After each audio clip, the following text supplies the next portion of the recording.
Welcome to Neela's kitchen. நான் வரகு சேமியா வச்சு பிரியாணி மாதிரி தாளிக்கிறேன்.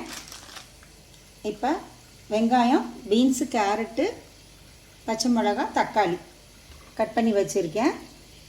எப்படி தாளிக்கிறதுன்னு பார்க்கலாம் வாங்க. இது முதல்ல ஒரு அரை மணி நேரம் ஊற வச்சுக்கிறேன். ஊற வச்சுட்டு இட்லி கொப்பரையில் வேக வச்சுட்டு காமிக்கிறேன். நல்லா ஊறிடுச்சு.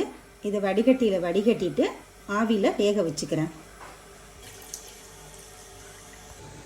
வச்சாச்சு, வேகட்டும். ஒரு 5 நிமிஷத்தில் எடுத்துடலாம். வெந்துருச்சு, எடுத்துடலாம். எண்ணெய் ஊற்றியிருக்கேன். பட்டை கிராம்பு போட்டுக்கலாம். இஞ்சி பூண்டு,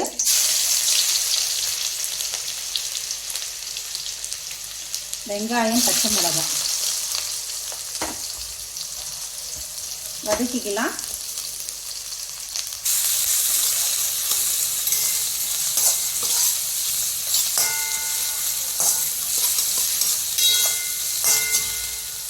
தக்காளி போட்டுக்கலாம்.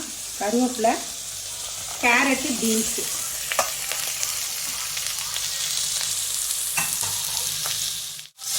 உப்பு போட்டுக்கலாம். கொஞ்சம் மஞ்சத்தூள். இது நல்லா வதங்கட்டும்.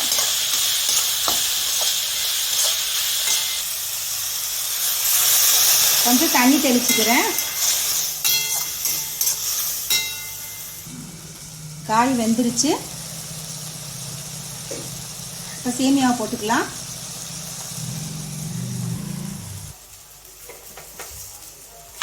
வரகு சேமியா கலந்துக்கலாம். அவ்வளோதாங்க, ரெடி ஆயிடுச்சு பாருங்கள். மல்லித்தலை போட்டுட்டு இறக்கி வச்சிடலாம்.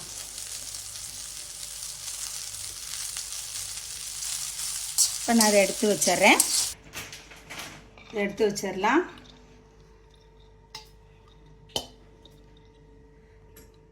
அவ்வளோதாங்க, ரொம்ப டேஸ்டியாக இருக்கும் வரகு சேமியா பிரியாணி.